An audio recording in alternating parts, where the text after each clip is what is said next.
The year was 2487. Earth had changed. Once broken by wars and pollution, the planet now floated under giant cities in the sky. These megacities hovered over the ruined surface, connected by powerful energy grids and sky routes. Humanity had spread out. Mars had cities too, and Europa had underground colonies beneath its icy crust. Technology had advanced, but the human spirit remained the same, curious, stubborn, and proud. Commander John Carter stood on the bridge of his command ship, the Horizon Blade. It was one of Earth's finest space defense vessels. Its long body stretched across low orbit, quietly watching the stars. From the wide windows of the bridge, Earth glowed below like a calm blue gem. John was a tall man with sharp eyes and a calm face. At 40 he had seen war. He had led ships into battle and returned when others didn't. People trusted him because he stayed calm when things went wrong. His crew respected him not because of medals, but because he listened. Today felt different. "Commander," said his first officer, Lieutenant Rena Maddox. "Incoming message from the Galactic Council. Level 1 priority." John narrowed his eyes.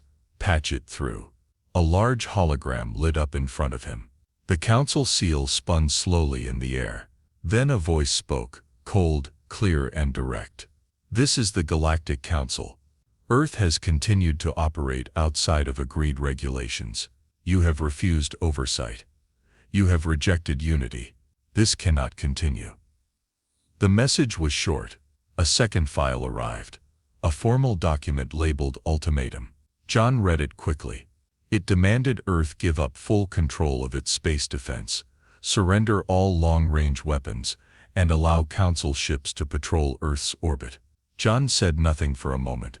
Then he turned to Rena. "They're not asking, they're threatening."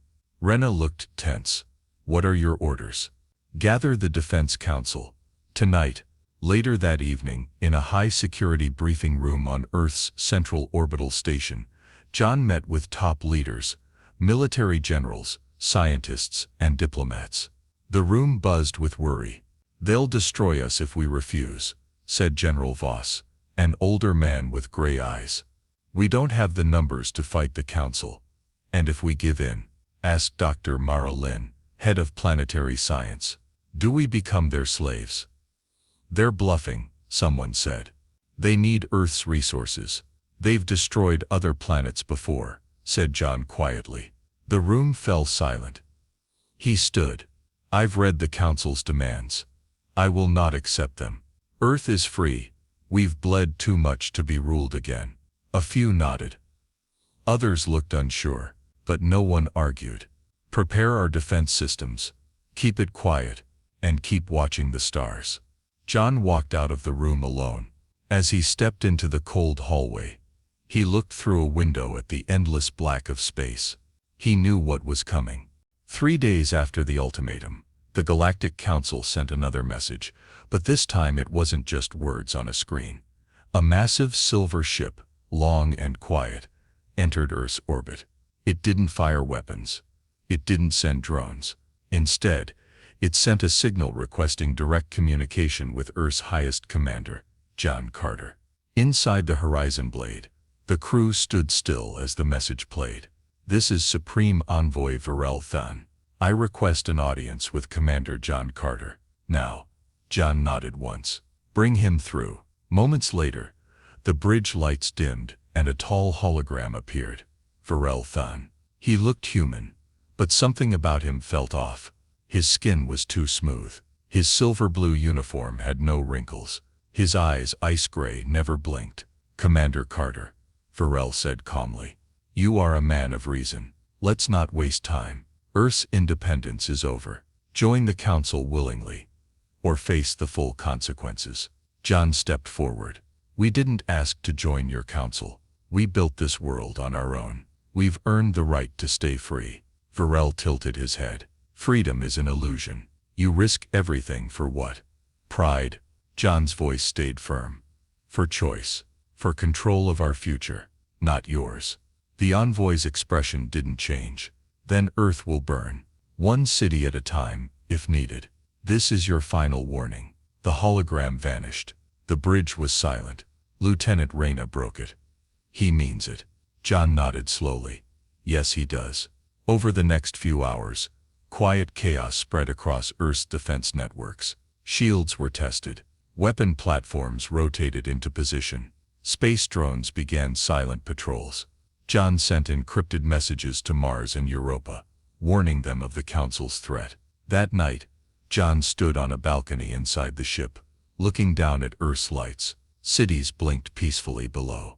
People laughed, worked, and dreamed, unaware of the danger above. He thought of his daughter on Mars, of his mother still living on the surface in New Europe. He couldn't lose them. Not to this. His wrist communicator buzzed. Sir, Reyna's voice said, we've detected Council drones near the moon, cloaked, scanning us. Tell engineering to jam them quietly. No sudden moves. We don't give them an excuse. He paused, then added, and prepare the crew. Quietly. Everyone. As the stars above grew cold and distant, John Carter knew one thing for certain. The first shot hadn't been fired, but the war had already begun. The silence in space was broken by flickers of light near the moon. Commander John Carter watched from the bridge of the Horizon Blade as sensor data streamed across the main screen. 3 Council scout drones had entered Earth's security zone. Small, fast, and nearly invisible, they were designed for spying, not fighting. But this time they got too close.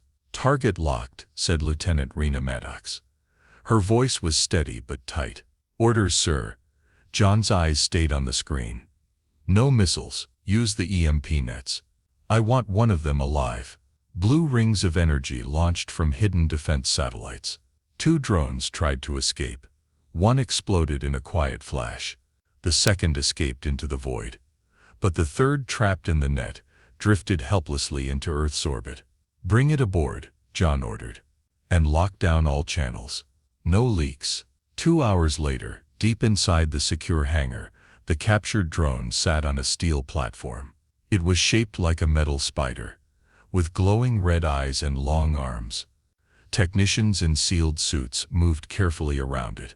It's laced with Council encryption, said Dr. Ilya Kern, Earth's top cyber expert. But it's not just watching us. It was sending signals back. Real-time imaging, tactical data, and something else. John leaned in. What? A countdown. The room went still. Doctor. Kern tapped a screen. This drone was part of a coordinated scan. The countdown suggests a large-scale strike in less than 4 days. John stared at the numbers. They're preparing for war. Back on the bridge, John activated a private channel to Mars. The red planet appeared on screen, still, cold and silent. Message to Mars High Command, he said. Earth is under threat. We request support. Fighters, ships, anything. He paused. And if you have news from Europa, send it. He closed the channel. Do you think Mars will help? Rena asked quietly beside him. They owe us, John said. We helped them build their defense system. If they stay silent now, we'll know where they stand. The next day, more Council drones appeared near Jupiter space. Earth's satellites picked up energy pulses from warships, hiding behind moons. The Council wasn't waiting anymore. They were moving. Inside the Horizon Blade, the mood had changed. Crew members trained harder. Jokes stopped. Silence filled the halls. They all knew what was coming. John sat alone in his command quarters, a small photo in his hand. His daughter Lyra smiled back at him, wearing a Martian school uniform. He tapped a private message. To Lyra Carter. Keep your head down. Stay near shelter. I'll make sure you're safe. I promise. He sent the message, then stared out at the stars. The Council thought they could scare Earth into submission. They were wrong.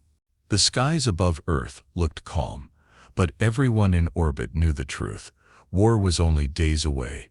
Inside the Horizon Blade, Commander John Carter stood in the central war room. A large holographic display floated in front of him, showing Council ship movements. Red dots, enemy ships were spreading across the outer zones like blood drops on glass. 72 hours until the estimated strike, said Rena Maddox. Her voice was low. They're building position behind the moon and on the dark side of Europa. Any word from Mars? John asked without looking away from the map. Still silent. But we intercepted a message, short-range burst to Earth. It's coded Martian military tech. Decode it. We need allies. The air in the war room was heavy. Everyone was tired, working long hours, but no one complained. They all knew the stakes. A technician raised her hand. Message decrypted. Mars High Command confirms they're sending 2 support fleets. One leaves tonight. ETA, 39 hours. John's chest tightened. Relief and pressure hit him at the same time. Good, he said. That gives us a fighting chance. But Europa remains silent. Rena added. No word, no signals. Then we plan without them, John said. He walked to the side of the room, where a large tactical board showed Earth's defenses, orbital cannons, shield generators, and fighter stations were marked in green. Our shield is strong, but if the Council disables our orbital net, Earth's surface will be exposed, John explained. We need to protect the central grid at all costs. If they take that out, it's over. Rena nodded. We've reinforced the North Ring. Fighters are on constant patrol. And the drone data? John asked. Dr. Kern stepped forward. We cracked more of it. The Council plans to strike in 3 waves. First, they'll jam our communication. Second, they'll send high-speed bombers to hit our orbital stations. Third, a boarding party, meant for direct capture. They're not just trying to destroy us, John said. They want to take Earth alive. A silence fell. That night, John walked the halls of the Horizon Blade. The lights were dimmed to save power. Soldiers trained quietly. Engineers checked the weapons systems one last time. He passed a group of pilots sitting on the floor, sharing food, laughing softly. They nodded when they saw him. He nodded back. Back in his quarters, he opened a message from Mars. This one from Lyra. Dad, people are scared. I'm okay though. Mom's got us in the shelters. I miss you. Come back soon. John read the message 3 times. He looked out the window. The stars seemed closer now, and colder. In 3 days, fire would rain from those same stars. He clenched his fist. We hold the line, he whispered to himself. We don't back down. A soft alert buzzed from the control panel. More Council ships had moved into attack range. The countdown continued. The attack came without warning. Bright flashes lit the edge of Earth's orbit as Council warships dropped out of stealth. Dozens of sleek, black vessels moved in tight formation. They didn't send a message. They didn't ask again. They just opened fire. Alarms blared across the Horizon Blade. Commander John Carter stood firm on the bridge, eyes locked on the battle map. Shields at full power, Rena shouted. All fighters deployed. Outside, the sky turned red and blue as beams of energy sliced through the darkness. Earth's orbital cannons fired back, striking the lead Council ships. One exploded. Another spun out, burning, but more came. Sir, a technician called out. Council bombers approaching North Ring. Redirect squadrons to intercept, John ordered. We hold that ring. Explosions rocked the ship. The deck shuddered beneath their feet. Sparks flew from the side panels. We've lost contact with Station 12, Rena reported. They've been hit hard. John gritted his teeth. Keep them in the fight. Then on the far edge of the radar screen, new signals appeared. Commander, a young officer called out. Unidentified ships entering orbit from Mars sector. Everyone turned. Put them on screen, John said. The view changed, showing Martian battle cruisers cutting through the stars. Red and black, strong and fast, they fired on the Council's flank, drawing enemy ships away from Earth. They came, Rena whispered. John allowed himself a brief smile. Send them coordinates. Tell them to strike the west flank hard. With Martian reinforcements, the battle shifted. Council bombers were pulled back. Earth's orbital net stayed online. But Varel Thawne had one more move. A signal came through, encrypted, personal. John opened it in his quarters. The screen lit up with Varel's cold face. "You fight well, Carter. But this ends now. What do you want?"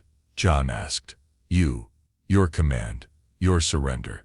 I'll never give you Earth." "Then come and face me. Let's finish this." John stared at the screen. Then he tapped his wrist com. "Prep a stealth shuttle. I'm boarding his flagship." Rana tried to stop him. "Sir, it's a trap." "I know," John said. "But if I don't go, he'll keep coming." Within an hour, John slipped out in a silent shuttle, dodging through debris. He reached the Council flagship, Obsidian Hammer.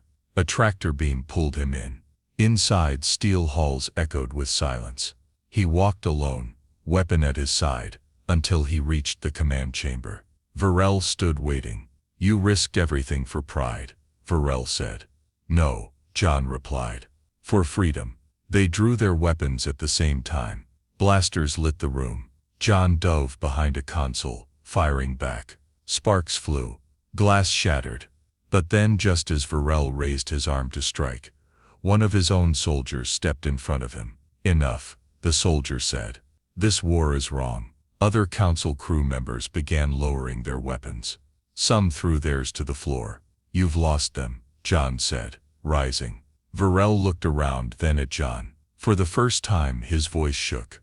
"This isn't over." "Yes," John said. "It is." He returned to the horizon blade. An hour later, the Council fleet had begun retreating. The battle was over. But the war had changed everything. The stars were quiet again. The Council fleet had vanished beyond the edge of the system. Earth's orbit was littered with wreckage, twisted metal, drifting drones, and the glowing remains of lost ships. Fires still burned on the edge of several stations, but the worst had passed. Inside the horizon blade, the mood was heavy with exhaustion. Commander John Carter stood on the bridge. His uniform was torn at the shoulder. His face was covered in sweat and ash. But he was alive, and so was Earth. "Damage report," he said quietly. "3 stations lost," Rena replied. Her voice was soft, almost hoarse. 52 fighters destroyed. Over 1,000 dead. John closed his eyes for a moment, then he nodded. "Casualty reports to follow," she added. "We'll honor them all," John said. Across Earth and Mars, people poured into the streets. They lit candles. They hugged strangers. They sang the anthem of Earth, something no one had sung in years. The news of the Council's retreat spread quickly. For the first time in generations, humans had stood together and won. A message came through from Mars. "Commander Carter," the Martian general said, "we stand with Earth. From now on, our fleets are yours to call." John sent back a simple reply. "Thank you. Unity saved us." In the days that followed, repair crews worked around the clock. Damaged ships were towed back to the surface. Satellites were rebuilt. Fallen fighters were honored in silent ceremonies. John visited the orbital shield station, where dozens of engineers had died holding the line. He stood with their families, speaking quietly. "We won because of their courage," he said. "This peace belongs to them." In a private moment, he returned to his quarters and opened another message from Lyra. "Dad, I saw your speech. Everyone's talking about you. I'm proud. I miss you. Come home soon." He smiled. A rare soft moment in a week of mourning. Later, John met with leaders from Earth, Mars, and the outer colonies. They agreed to form a new alliance, not under the Council, but under shared freedom. Each world would protect the others. No more waiting for help. No more standing alone. "Where's Europa?" one of them asked. "Still silent," John said. "But they'll come. One day." Before leaving the meeting, John paused. "We didn't want this war," he said. "But we fought it. We survived it. And now we shape what comes next." That night, standing alone on the deck of his ship, John looked at Earth bright and whole. The silence of space felt different now. It no longer felt like fear. It felt like hope. Weeks had passed since the battle. The stars above Earth were calm once more, but no one had forgotten what happened. The damage was being repaired, but the scars would remain for a long time, on the cities, in the sky, and in people's hearts. Commander John Carter walked through the remains of the Horizon Blade. His ship had taken heavy damage during the fight. Now it floated in low orbit, silent and empty. Crews worked nearby, salvaging what they could. John moved slowly through the corridors, passing broken panels and scorched walls. He stopped at the bridge, his old command center, and stood in silence. This was where it all began. This was where Earth stood its ground. A message came through his wrist communicator. It was from Europa. Commander Carter, this is the Europa Colonial Council. We watched. We waited. We see now what Earth has done. We're ready to join the alliance. John read the words twice, then smiled softly. It was finally happening. One by one, the human worlds were coming together. Not through force, but by choice. He left the old ship and returned to the surface. Earth's capital, New Geneva, was alive with people. Children played in the streets. Shops had reopened. Above the city, banners hung from tall buildings. United Earth Alliance. At a large ceremony in the central plaza, leaders from Earth, Mars, and Europa gathered. John stood among them, dressed in a simple black uniform with no medals. He didn't want honors. He only wanted peace. A young girl handed him a flower, white and bright, grown from a Martian greenhouse. "Thank you for saving us," she said. John knelt and looked her in the eyes. "No, we saved each other." That night, John walked alone to a quiet hill outside the city.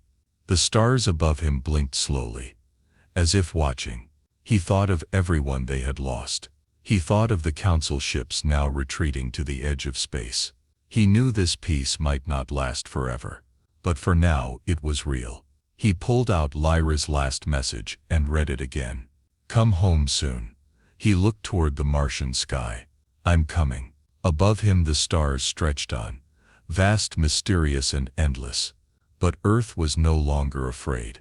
Humanity was awake, united, and ready for whatever came next.